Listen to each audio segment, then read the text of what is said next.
all for coming to our concert exploring the songs of Gustav Holst. Before we begin, just a quick reminder to please silence your phones.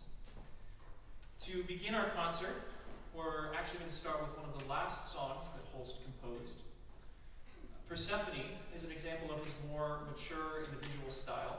The poem is by Wolfe, and it's based upon the Greek myth of Persephone, the personification of springtime. In the myth, Hades, the god of the underworld, falls in love with Persephone and steals her away.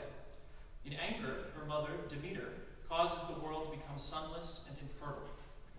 An arrangement is worked out between the gods that Persephone must return from the underworld for the spring season to revive the earth.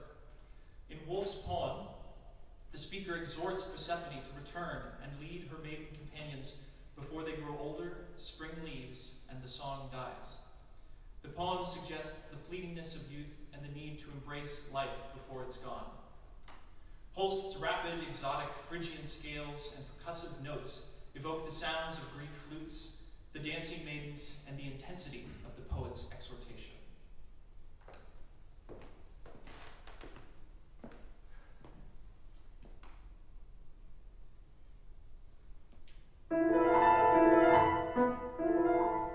Come back, Persephone, as a moonflake thin flutes for the dancers you dance with begin. Leave the deep hellebore, the dark, the untranquil, for spring's pale primrose and her first jonquil.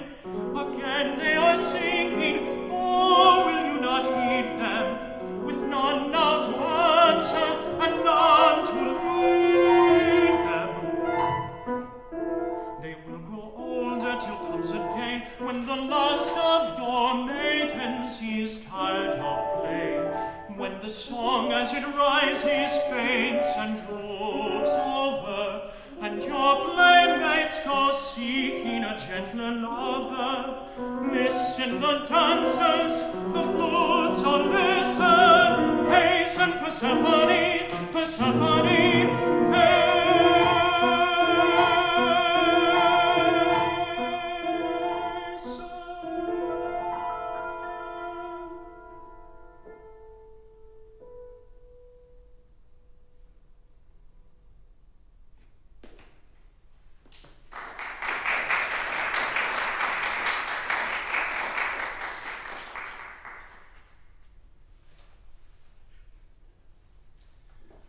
Before we continue through Holst's songs more chronologically, I'd like to briefly introduce his personality and some themes we'll encounter in his songs. Holst was an English composer born in 1874. Many assume from his name that he was German, but he had Swedish ancestry. That's where his un-English sounding name comes from. He's primarily known for his groundbreaking orchestral suite, The Planets. But as we'll see, he dedicated a significant portion of his time to writing songs, about 100 in total. His personality and style was Victorian in several aspects. He had a stoic, duty-based view of life. His attitude was that we must do our duty regardless of the outcomes. He claimed that his life's duty was to be a musician because, as he claimed, he was mostly inept at everything else. As he wrote to his good friend, Ralph Vaughan Williams, "If I am a fool in music, I am the damnedest of fools in everything else." He disliked public interviews or praise. He considered sentimentality a serious crime in life and in music, and was intensely critical of his own work. However, he also had a great sense of humor, liked to laugh, and dearly loved his wife and daughter. Holst loved his nation, its history, and its towns and landscapes. He would often go on solo walking tours despite his poor eyesight and weak constitution. He would get lost, but he said that was the best part. He lived at the height of the British Empire. With this access to distant cultures around the world, he always had a keen interest in the exotic, whether it be Japanese music, Indian religious texts, fairy tales and myths, or astrological theory. Songs preoccupied a large output of his early career. He wrote the overwhelming majority of his songs in the first half of his life. They allowed him to experiment and search for his own musical voice. However, many of his earlier songs were included in a folder he named Early Horrors. His daughter Imogen did not even include them in in the catalog of his works. Most of them are not of the same quality of his later songs, but they were important opportunities for him to learn and grow. One supposed early horror is called the Coquette. It is based upon an English translation of Goethe's original German poem. The poem humorously describes a coy young maiden named Kitty, playing with the emotions of the young boys who offer her gifts of endearment. Holst's arrangement is reminiscent of the light, fun operetta of the day, such as Gilbert and Sullivan. It was written nearly 40 years prior to Persephone. You will clearly hear that the style of this early song is a far cry from his more mature style as seen in Persephone. And now, without further ado, Zoey Wolfe is going to sing the Coquette.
A Lake and a Ferry Boat was originally a poem just entitled Song for Music by Thomas Hood. Evidently, Holst was up for the challenge. He set it to music twice. The poem draws upon British folk imagery of fairies, dragons, and magic. It describes a doomed romantic tryst between lovers on the lake at night. It expresses the fragile illusions of romantic passion and their sudden dissipation in the face of harsh reality. As I mentioned, this is one of the few songs that Holst set to music twice. His first attempt was included in his early horrors folder, and the second was not. So we thought it would be fun to perform both of them back to back, but not tell you which is which. We'll do a quick poll afterwards to see what you think. So consider which one sounds like an early horror and which one doesn't.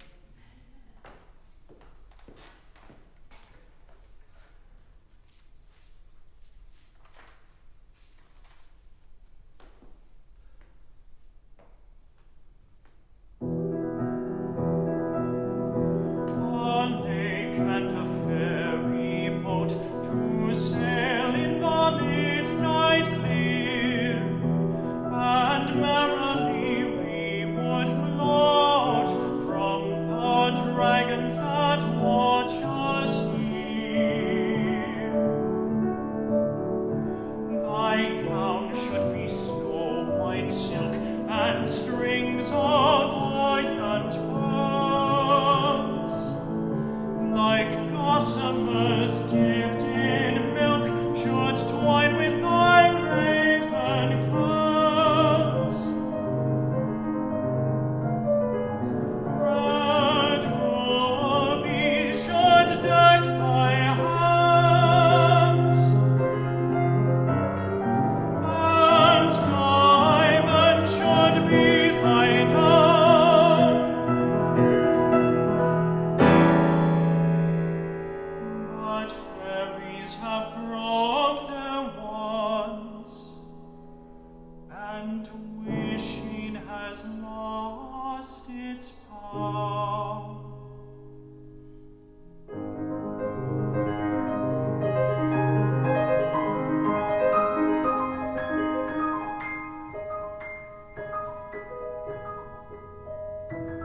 A lake and a ferry boat to sail in the midnight clear, and merrily we would float from the dragons that watch us here. But fairies have broke their wands, and wishing has lost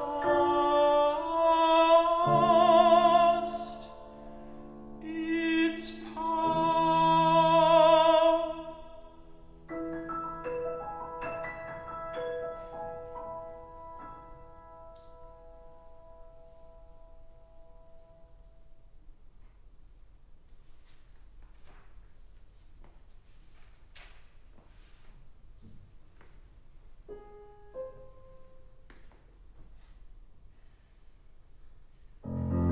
A lake and a ferry boat to sail in the moonlight clear, and merrily we would float from the dragons that watch us here. Thy gown should be snow white silk and strings of violet pearls, like gossamers dipped in milk, should twine with thy raven curls. Red ruby should deck thy hands, and diamond should be thy down. But fairies have broke their wands. But fairies have broke their wands, and wishing has lost its power.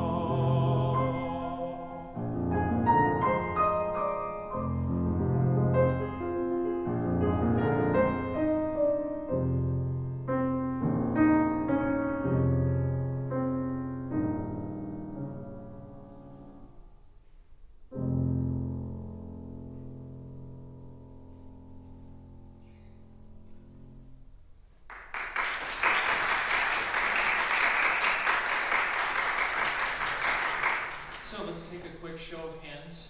Who thinks that the first one was the early horror? Okay. See about 8. Who thinks that the second one was the early horror? Well, Gustav Holst disagrees with you. He thought the first one was the early horror, and the second one was the one that he actually wanted published. All right, that was fun. Wasn't expecting that.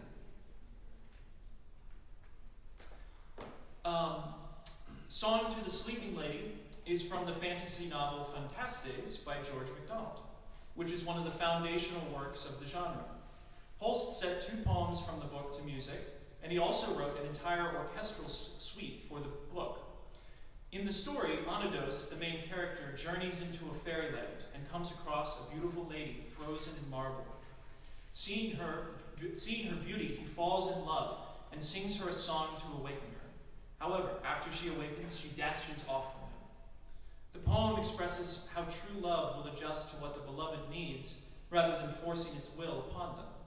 Onodos first asks her to awaken and then walk with him. Then he suggests that if that is too much to ask, perhaps she could simply sleepwalk in the forest. And finally, if that is too much, he suggests that he himself sleep and join her in the dream world. Holst's setting of the song captures the rapture and enchantment of this magical scene of love at first sight.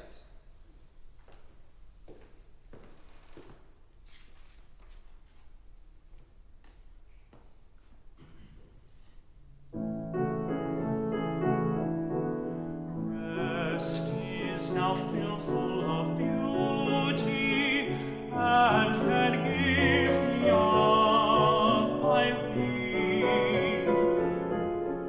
Come thou forth for other duty, motion pineth for her queen.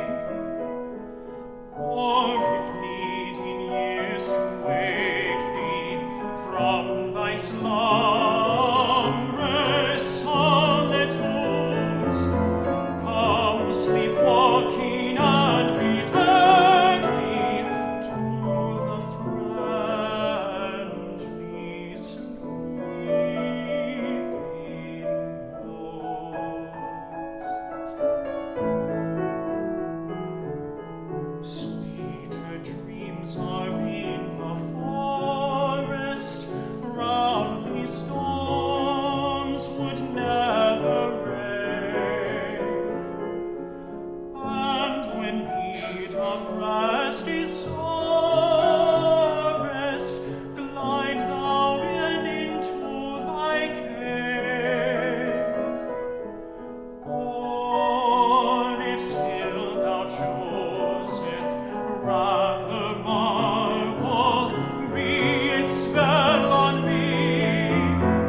Let thy slumber round me gather, let another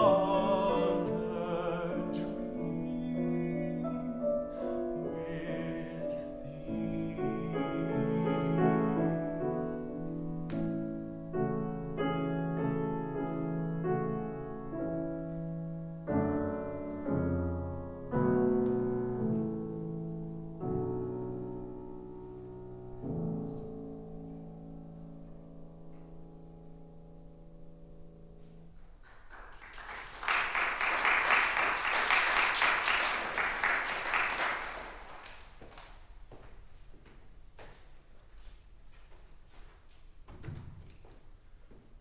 George Meredith was a popular Victorian novelist. Bhanavar's Lament is from his first novel, The Shaving of Shagpat, considered to be a precursor to fantasy literature in England. He drew heavily upon stories and tropes from the Arabian Nights. The book is set in an exotic oriental setting with many stories within stories. One of the sub-stories is about a tragic enchantress named Bhanavar. Bhanavar is blessed with incredible beauty, but cursed with the spirit of a serpent living within her breast. Men are irresistibly drawn to her, but then killed by the serpent when they get too close. The poem is a song that Bhanavar sings to her dead lover. She could not help herself falling in love with him, but this ultimately led to his inevitable demise. In the poem, she prays that she might be united with him in death. And Zoey Wolfe is coming back to sing this one.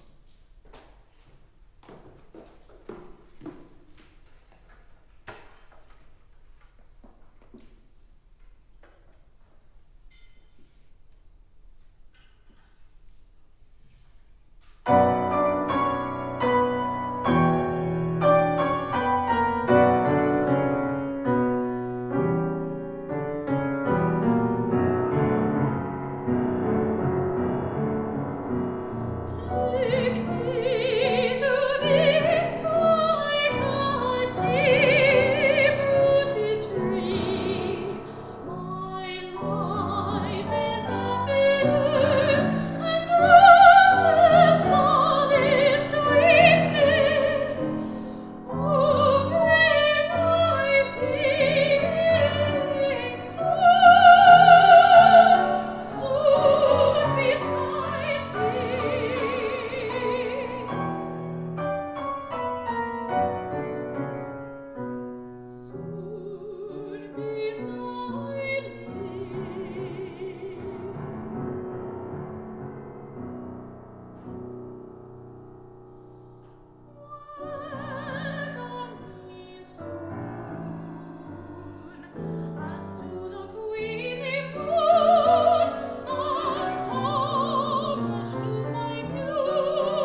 Darest Thou Now, O Soul, was written for a friendly competition between Holst and Ralph Vaughan Williams. They needed some inspiration, so they decided to each compose music to this Walt Whitman poem.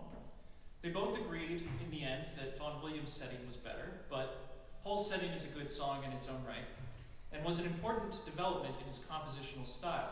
According to his daughter, Imogen Holst, this song has within it early examples of Holst's attempts to shed the late Romantic chromaticism that he had absorbed in his youth, and to find a more personal style. Knowing these biographical details, it is perhaps fitting that this text by Whitman should have been an impetus for him to develop his own voice. The poem's speaker boldly addresses himself to go out into the unknown and there discover his true self. Darest thou now, O soul, walk out with me toward the unknown region, where neither ground is for the feet, nor any path to follow. Holst meets Whitman's bold poem with an equally bold setting.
Inaccessible land, till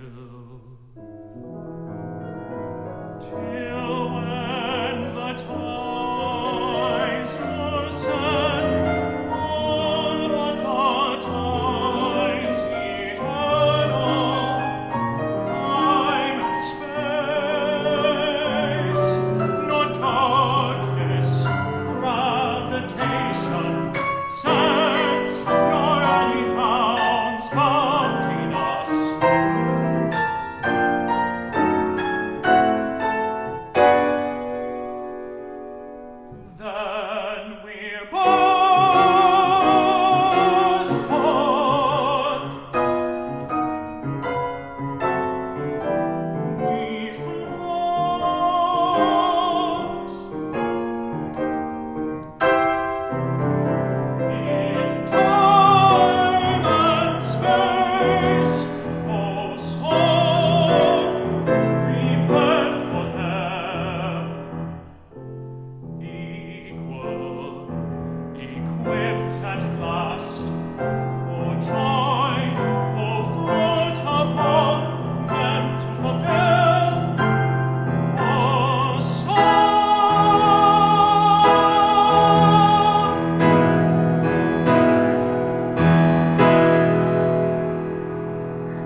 In the early 20th century, there was an explosion of interest in British folk songs.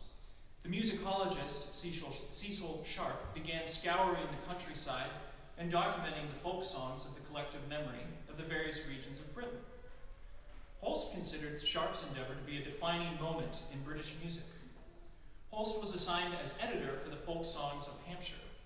He created piano arrangements for 16 tunes given to him.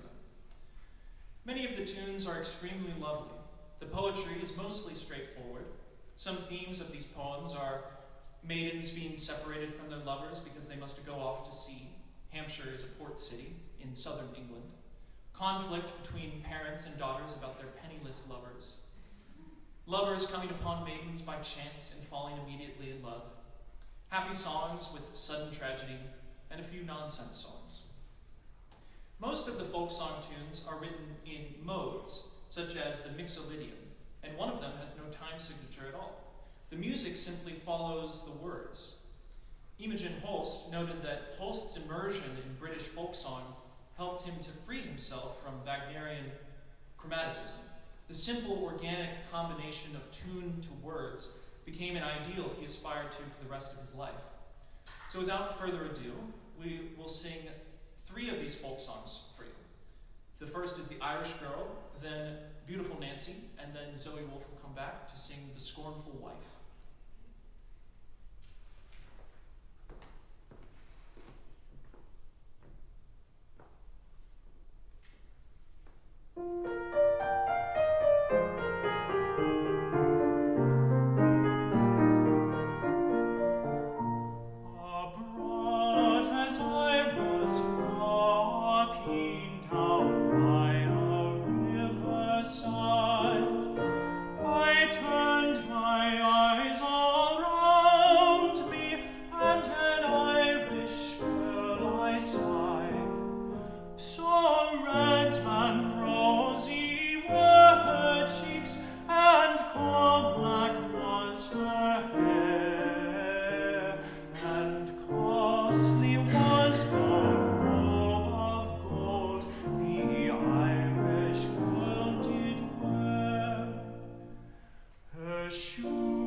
As beautiful Nancy was a-walking one day, she met a young sailor upon the highway.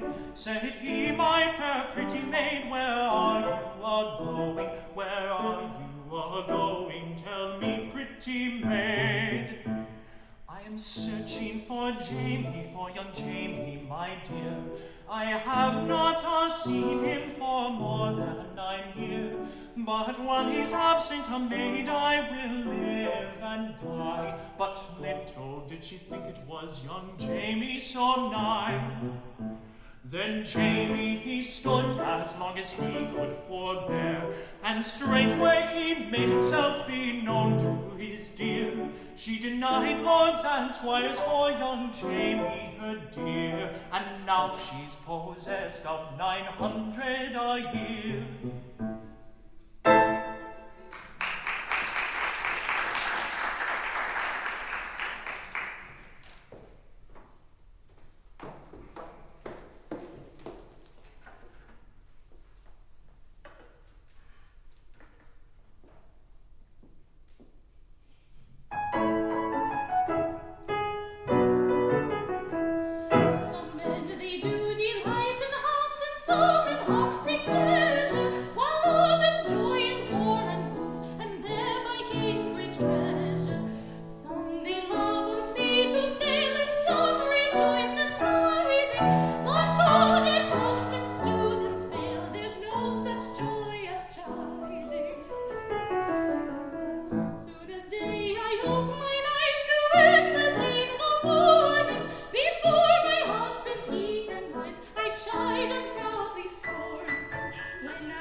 For the entirety of Holst's life, India was firmly a colony of the British Empire. There was a tremendous interest in Britain for Indian culture. When Holst was 24, he became fascinated by English translations of Hindu texts. He was inspired by the ideal man presented in the Bhagavad Gita. The wise man is free from the petty desires of life. He is free from others' opinions and judgments of him. He cares nothing for rewards or punishment, praise or blame. He simply does his duty no matter what. Perhaps Holst saw or even read something of his own Victorian ideal for himself in these texts. Regardless, over many years he developed a great love and mastery of many of these Hindu poems and religious texts, so much so that he began to become unsatisfied with all the current English translations and decided to just learn Sanskrit himself. Always in search of something exotic and unique, several poems from the Rig Veda became the texts to a series of songs. Invocation of the Dawn was the first Sanskrit text he set to music, but he was unsatisfied with his musical setting of it. Ever the musical craftsman, just a few years later, he set the same text to music, using a similar melody, but he completely altered the musical texture. The first setting is full of pomp and grandiosity, illustrating the beauty and grandeur of the dawning sun in all its glory. The second setting is more subtle and introspective. We can visualize the first bits of golden sunlight peeking over the horizon as the music plays. So now I'm going to sing Invocation to the Dawn, and then Joe Atkinson's going to come up after me and sing his subsequent version of it, just entitled Dawn.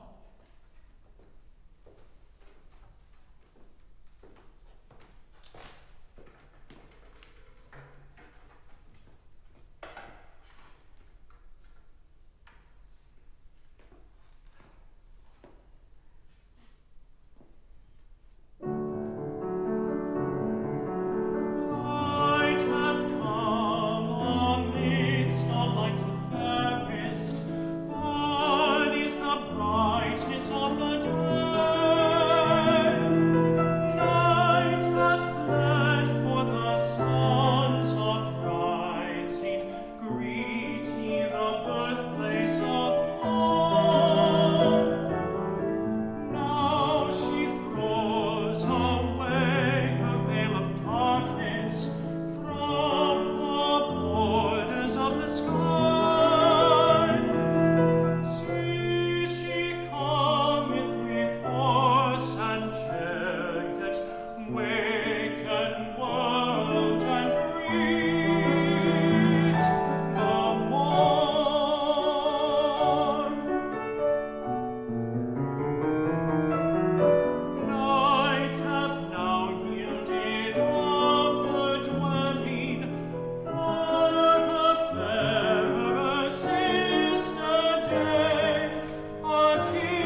Portals open wide.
tend to think of frogs as annoying creatures. However, in ancient cultures where everyone was dependent upon the seasons and the weather for their lives, the sound of frogs croaking could be a cause of positive rejoicing. In the voices of the frogs, the ancient Indians could hear the coming of the rains upon which agriculture depended. Holst's setting of the Ode for Frog Singing must have been a lot of fun for him to write. Here, Holst's reputation for humor and lightness comes to the forefront. In it, you can hear the piano part become the chorus of singing frogs, ribbiting away while the human voices join in the joyous chorus.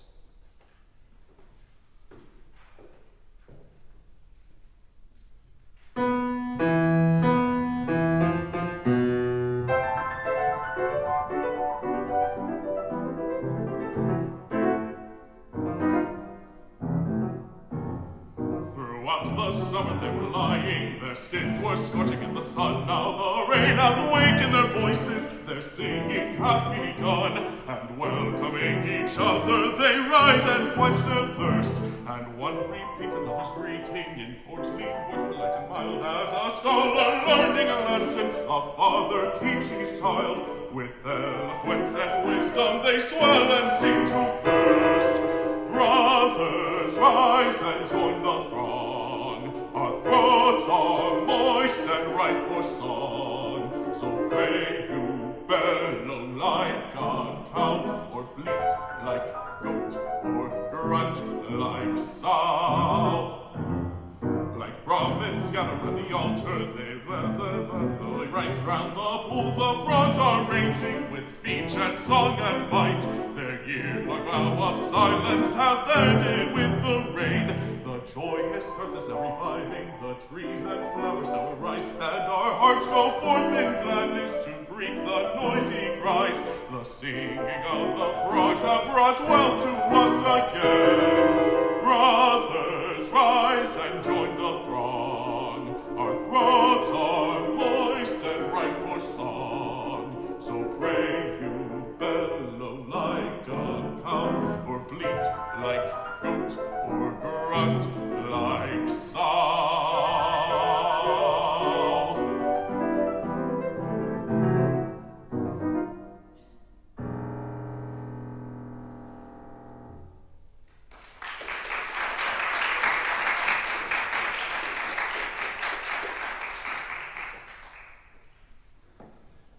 The Sanskrit poem entitled Night describes the beauty of a night. Echoing the poem's formal structure, Holst set the song as a strophic song.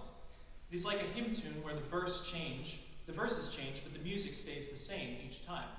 This presents a challenge and an opportunity for the singer and pianist. How can each verse change to reflect its lyrics? Speed, tone color, volume, phrasing. Listen closely to the performance for the subtle variations of the piano and the voice they bring to the music rooted in the text.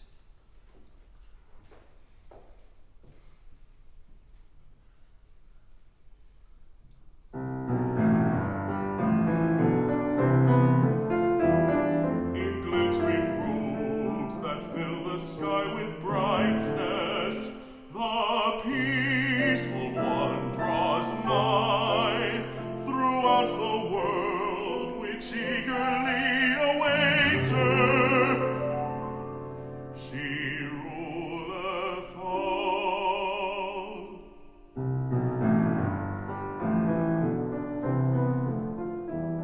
Although the darkness gathers in the valley, the starlight one draws nigh, and with her eyes that over us are shining, she guardeth all.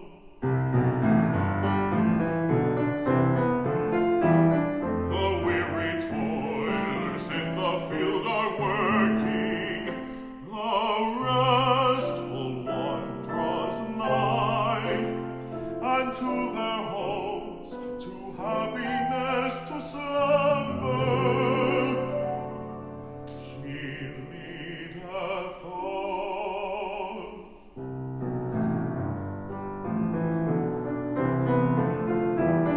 Of fields of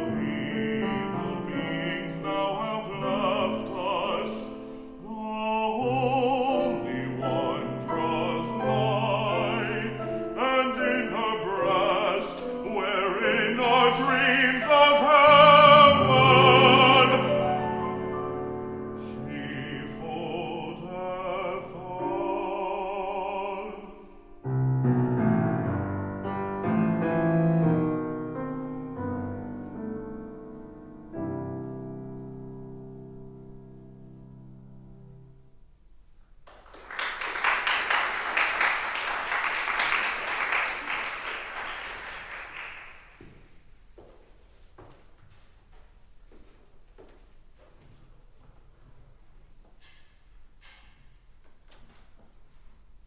Holst wrote his songs for violin and voice at a time when he was doing very little art song composing. He was preoccupied mostly with teaching, choral works, and major orchestral works, such as the planets. However, he was always on the lookout for something new and different, and fortuitously came across an inspiration. He saw a woman in a Thaxted church attempting to sing and accompany herself at the violin. He was drawn to this simple, elegant combination. He took a few anonymous medieval English Christian poems and set the poems for voice and violin. Jesu Sweet is from his 4 songs for voice and violin and is one of his more famous compositions. The May Day Carol is the only other piece from this genre that he wrote, but it has never been recorded before.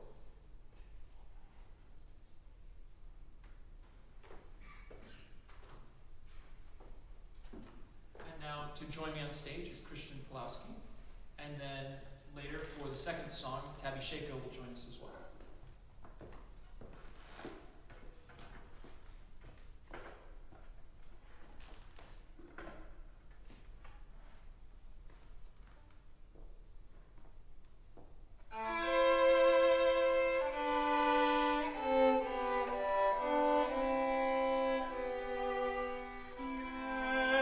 Jesu sweet, now will I sing to thee a song of love longing. Do in my heart a quick wellspring thee, to love above all things.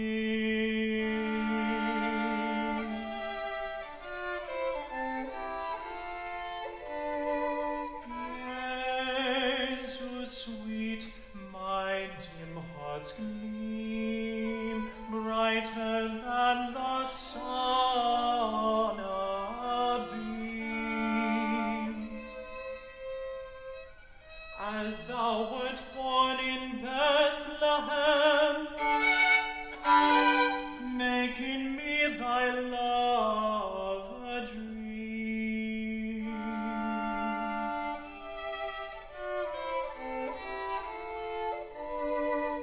Jesu sweet, my dark heart's light, thou art day without a night. Give me strength and might, for to love and thee aright.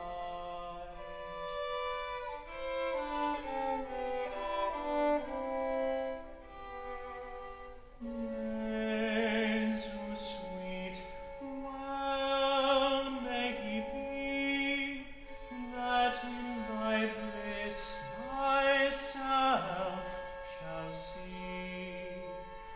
With love accords, then draw the me, that I may come and dwell with thee.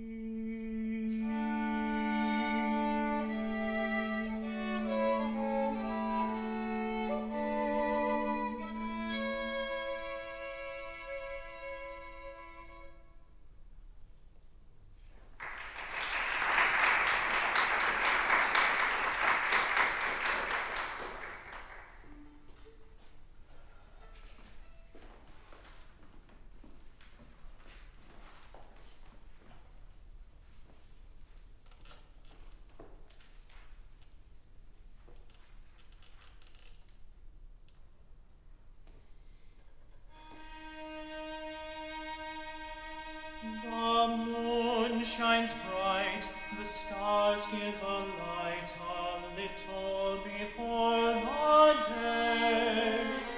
Our Heavenly Father, He calleth to us and bid us to wake and pray. So dear, Christ loved us, and for our sins was slain. He bids us to leave off our wicked ways and turn to the Lord again.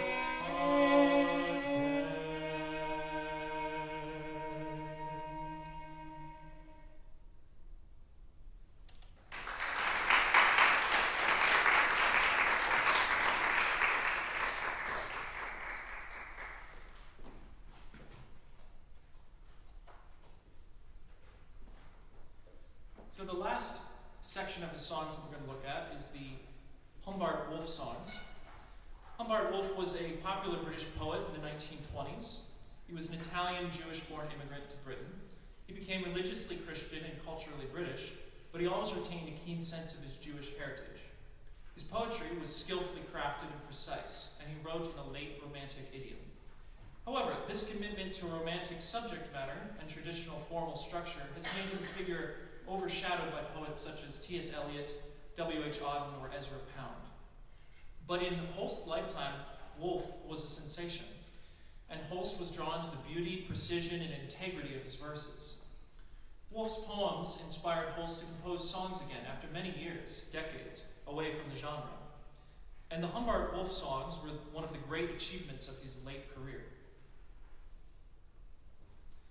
The first one we'll look at is called Rhyme. It's a poem by Wolfe that describes in vivid language the power of poetry itself. As Wolfe describes it, poetry allows us to hear the lost sounds of distant fairylands. Through poetry, we recollect echoes of the first moments of creation. Poetry can give form and shape to love's inarticulate passions. Through poetry, we can transcend ordinary experience to the sublime and the eternal. Holst's music perfectly captures the whimsical nature of the poem's rhythm and rhyme.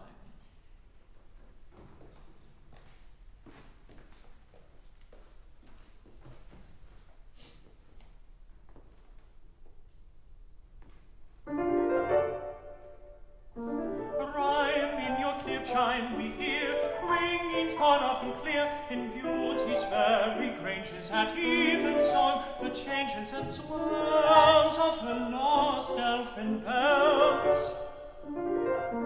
You glimmering through a stir, wander a lamplighter, kindling that lamp and this of long-quenched memories with blaze of their auto deface.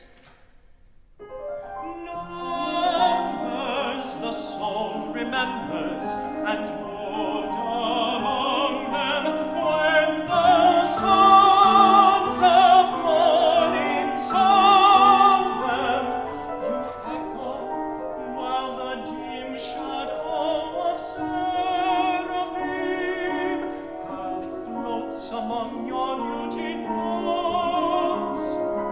Tamer of love's sweet grammar, you pause and change his nouns to stars. His verbs you conjugate so that they vanish straight from time and lift a moonlit paradigm.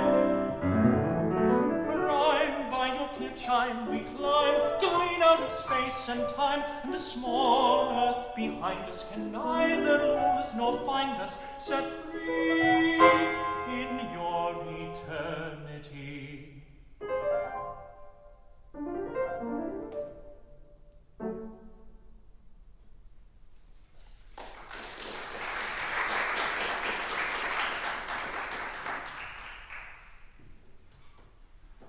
Epilogue was a Wolfe poem that Holst set to music but decided not to include in his 12-song Wolfe song cycle.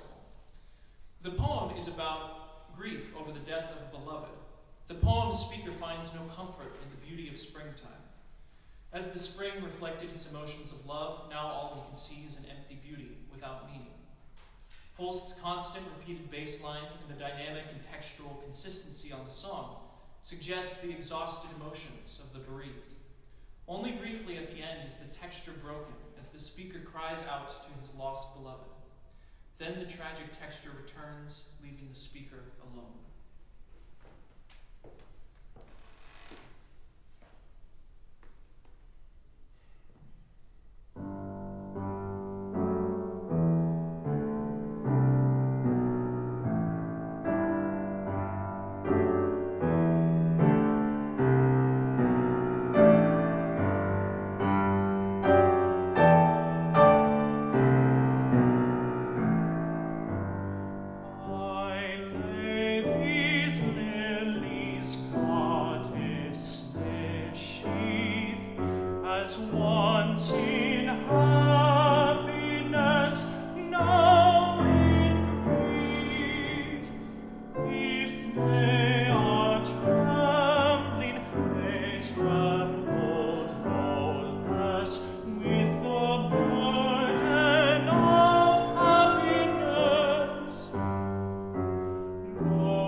Selection today, we'll be performing A Little Music. The poem uses a metaphor of sea exploration to describe the search for love's undiscovered continent. Wolfe envisions an evening where love and verse elevate romantic passion beyond its immature or false forms. This evening, love will be fresh and new. In Holst's music, you can hear the gentle drifting of the wind carrying the poet's boat out on its adventure. This sea wind stops only to describe the dreamy character of love's undiscovered continent.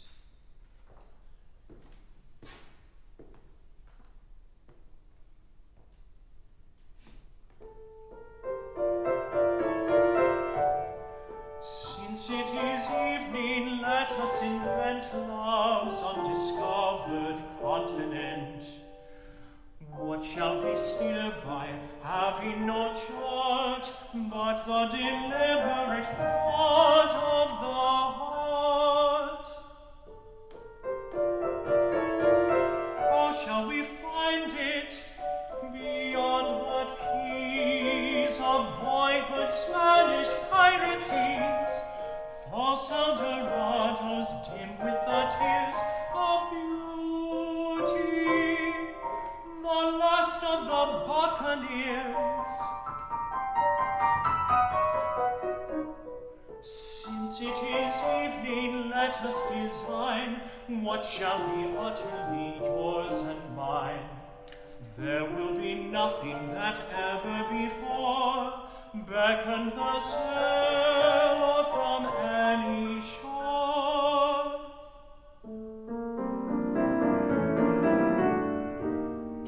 Shall be greener by mountains more pale, thrushes out singing the nightingale. Flowers now, butterflies now in the grass, suddenly quiet as painted glass. And fishes of emerald dive for the moon, whose silver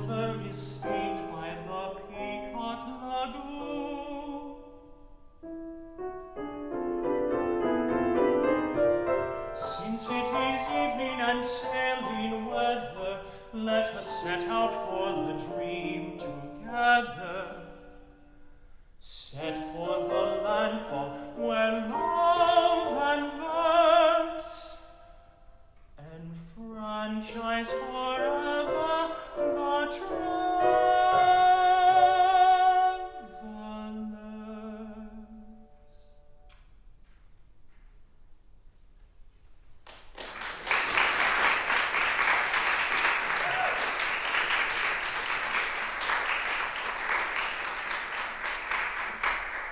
Thank you. We hope you enjoyed this brief tour through Holst's career as a songwriter. Before we conclude, I just want to thank Dr. Binder for overseeing this independent study and for playing the piano.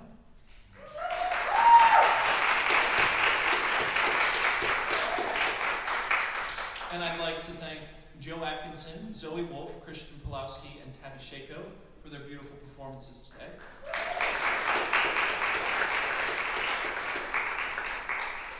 The Music Tech Department for assisting with setup and recording.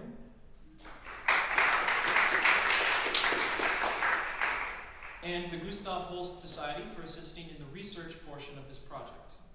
Please feel free to join us in the lobby for some light refreshments and conversation. Thank you again.